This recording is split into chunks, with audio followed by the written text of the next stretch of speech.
Hey, what's going on? It's your boy OZZIEHYPE representing out of the Pure Lava Show. You know, I comment on any and everything on YouTube. Gotta give a shout out to all my subscribers. Thanks a lot for subscribing to me as well. Appreciate it. I'm very much thankful. Got over 700 and something subscribers. So I'm gonna say it in each and every video. Thanks a lot for subscribing to me. Now I gotta get on this subject right here. Mavado versus Vybz Kartel. Vybz Kartel versus Mavado. They made history at Sting 2008. And I'm gonna tell y'all why. But this is like one of the biggest talks in the Caribbean community. For those that don't know, you know what's going on. I'm gonna try to explain it to y'all. For those that don't listen to Caribbean music, and that's some of my subscribers that might not listen to Caribbean music. This is like one of the biggest talk. I love Caribbean music. I love Caribbean music a lot, as well as hip hop, R&B, classical jazz, contemporary country. I love all type of music. You know, but Caribbean music is one of my favorites. This is like one of the biggest talk. Vybz Kartel versus Mavado. Who won? Who won that Sting 2008? That's a big question. I say it in the club. Like, I asked the question in the club recently at Money Making Monday, where I host that each and every Monday. For those that don't know, 834 Clarkson Avenue between Utica and East 51st Street, Money Making Mondays. It was one of the questions I asked the crowd, and it's still like a toss-up. Some people say Mavado, a lot of people say Vybz Kartel. I'm going to give you my opinion. I think Vybz Kartel won. And he came with a lot of lyrics. Mavado did his thing too, but I could have sworn I heard Mavado sing back some songs. Some of the same songs he said already. He sung it back. So I think Vybz Kartel won. Let me give you a little history on them. Both of them was down together, basically. You know what I'm saying? They was cool with each other, and then somewhere along the line they became enemies in the entertainment business.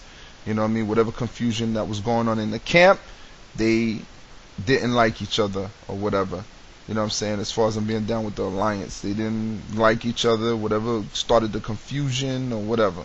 You know what I mean? And it's kind of messed up because I like the competition. I love competition. I think it spices up, you know, the industry. But what I don't respect is when it spills out on the street. You know, especially when young people take it on, and you know, like the streets just take it on. That's why I don't respect. On one of Mavado's CDs, his last CD, one of the guys that was on his CD, he said, "A gangster is someone that protects his family and respect the innocent." And what's happening is, because of all this drama, especially in Jamaica, it spills in the dance hall parties, and innocent people is getting hurt. And that's something I don't respect at all. I don't respect that at all. Don't respect it at all. There's even spilling here in New York City. Certain parties, the same thing that might be going on in Jamaica spills out here. I don't respect that. It's one thing if you arguing with somebody and it's y'all two, but there's another thing is when other people innocently get hurt behind it. Don't respect it at all.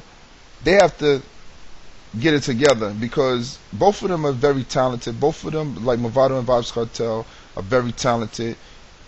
They got a good thing going on. I known about Mavado through this guy named Alex from Lyric DVD. I remember the first video I saw on Mavado, just a simple person kicking some good lyrics and some lyrics that make you think.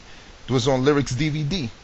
Now, all of a sudden, I guess maybe because of Mavado Association or whatever, now all of a sudden it's just like a confusion. Like, he gangster 1 minute and then he talk like, yo, it's just too much confusion.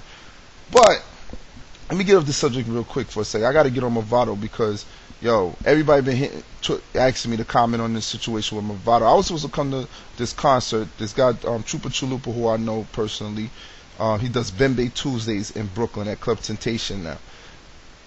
He had a big poster out all over the place. The Alliance is coming to Bembe Tuesday. Mavado will be at Bembe Tuesday. All these females and guys came out to Bembe Tuesday. Mavado showed up, but when Noah was on the mic, Noah's down with the Alliance too. Trooper DJs for Mavado when he comes in town to New York City or New Jersey or whatever. When Mavado showed up, Mavado didn't even say anything to the crowd. He just walked in, walked around, nodded his head at a couple of people, and he left. Didn't say anything. And Noah, now all this stuff is confirmed. I talked to everybody. Like, all this stuff is confirmed. People told me the same thing. I talked to a lot of people before, you know, for me to talk about this. Noah got on the mic, bigged up the Alliance, bigged up Mavado. Mavado didn't even get on the mic, say anything. He called them to the mic, didn't get to the mic, say anything. I don't respect that at all. Listen, I don't know what goes on behind the scenes when it comes to dealing with money, promoters, and all that other stuff. Whatever personal situation, if somebody trying to use you or whatever the case may be, the crowd, the regular average person that comes out to support an artist don't know anything about that. All they know is they see their favorite artist on the poster and they go in to check them. And for Mavado not to even get on the stage just to acknowledge, even if it's for a minute, and just say what's up to the people, what's up to all Caribbean people and everybody that love Caribbean music, for him not to even say that, and he could have even said anyway. That's what like his trademark line right there. Anyway, he could have said that. That would have been sufficient enough to be like, yeah, Mavado's in the building. I don't know what's up. It could be Caribbean artists, it could be American artists, it could be whatever.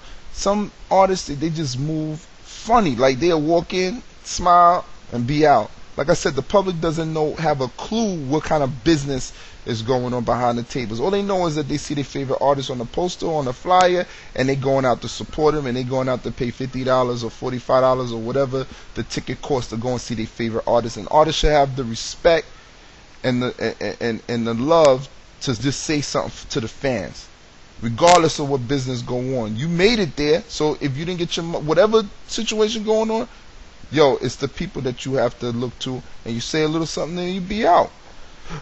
That's it. You ain't got to sing a whole catalog of songs. So I didn't respect that at all. I didn't, you know what I'm saying? And I mean, it's just crazy. You know, Vybz Kartel, he's definitely doing this thing. You know, shout out to him. And he got a little confusion going on in his camp.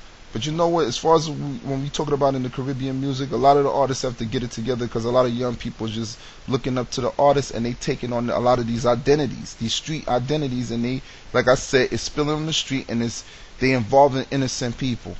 Even if it's the younger person that's just looking up to it, that's an innocent person. You know what I mean? Because we living in a world already where it's rough and times is hard. You know what I mean? And you're gonna make it more harder for a younger person to pick up an identity, which makes it harder on the family, because the family gonna have to spend all their money and put up their house just to try to protect or whatever their kid that probably did something stupid out on the street or probably hurt somebody innocently on the street. There's a whole negative cycle behind it, and artists need to get it together. Mavado, he's very talented. A lot of his lyrics is great. Like when you really listen to it, like he knows what's going on, but for some reason he just keeps falling in the trap, like, yo, doing stupid, like that negative, too much living up to a certain name mentality, and yo, that's wrong. That's not being gangster. Remember, on your CD, Mavado, you said gangster is. Not even you said it, but the person said it on your CD. A gangster, a person that protects his family and respect the innocent. That's what I live by. Anyway, shout out to Johnny Wonder from VP Records. Shout out to him because he comes out to Money Making Mondays anytime he's in town. He also deals with the artists on VP Records. Shout out to VP Records. But I gotta say, Vybz Kartel won. That's my opinion, and that's it. Shout out to Mavado. He definitely did his thing, but they made history. That's what was important. They both performed on the same stage, and they did their thing. And like I said, this is one of the biggest talks in the Caribbean community. So just shout out to everybody out there, everybody that's trying to come up in the game of the Caribbean music. And remember, man, it's all about the people. That's what it's about. At the end of the day, it's about the people that support you. Nobody don't know about no promoter, no this and that. They don't know about no club agreement, nothing. But if you show up, that's all they know is that, yo, they came out to support you. So y'all keep that in mind for all your artists out there, all your DJs that's coming up in this game. Y'all keep that in mind. Anyway, it's your boy OZZIEHYPE representing on the Pure Lava Show. I comment on any and everything on YouTube. Like I always say, never, never, never give up. Live life to the fullest. Enjoy your life and smile because it's good for the soul. Like I said, y'all can catch me each and every Monday, 834 Clarkson Avenue between Utica and East 51st Street. It's OZZIEHYPE. I'm out. Everybody have a good day. And Happy New Year. We only got a couple of more hours before the 2008 ends. Take care.